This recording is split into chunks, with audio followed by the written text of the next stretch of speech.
안녕하세요. 투자 플랜 B입니다. 오늘은 지난 시간 제시해 공부를 했는데 오늘은 상속 등기를 하지 아니한 부동산에 대해서 알아보겠습니다.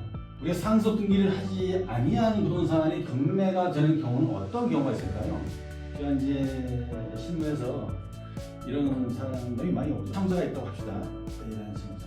이 채무자가 이제 첫째, 내 소유의 부동산을 담보로 제공했어. 설정을 했어. 그런 상태에서 내가 사망을 했어. 이게 채무자가.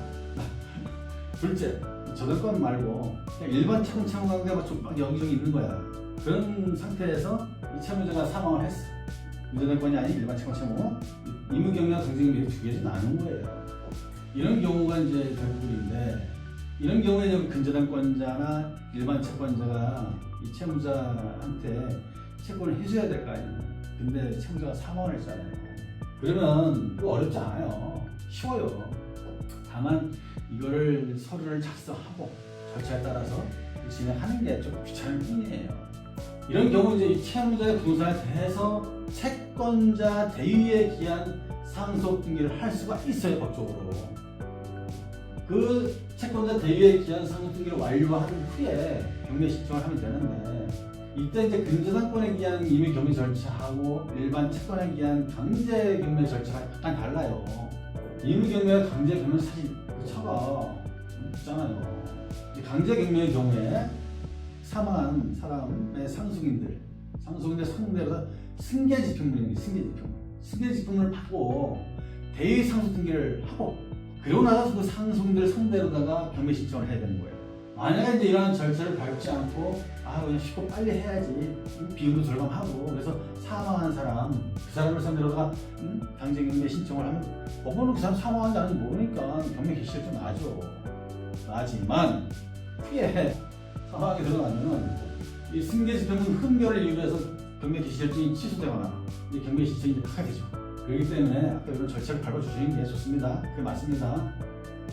또 임의 경매의 경우에는 우리 근저당권자, 채권자는 대위에 기한 상속 등기를 하고 그 상속인을 소유자로 해서 경매 신청을 하는 게 원칙이에요. 하지만 이걸 간과하고서 이제 법원에서 그냥 내가 현재 사망한 사람을 상대로다가 경매 신청하고 경매 개시 결정을 받았어요. 경매가 진행돼요. 근데 나중에 사망한 사람이 그 채무자가 사망한 걸 드러났어. 밝혀졌어.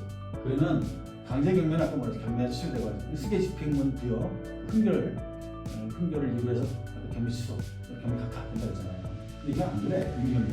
경매가 취소되거나 각하되는 게 아니고 소유자, 사망한 사람이 아니라 소유자 표시만 경정하면 돼요. 그렇게 다른 거예요, 이게. 그래서 대위 상속 등기 비용은 법에서 값을 내면 배당을 해줍니다.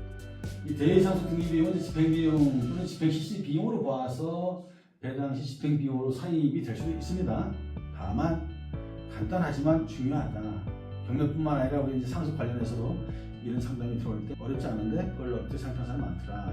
저희뿐만 아니라 주변에 법률 전문가 찾아가서 상담하면 쉬워요. 어려운 게 아니에요.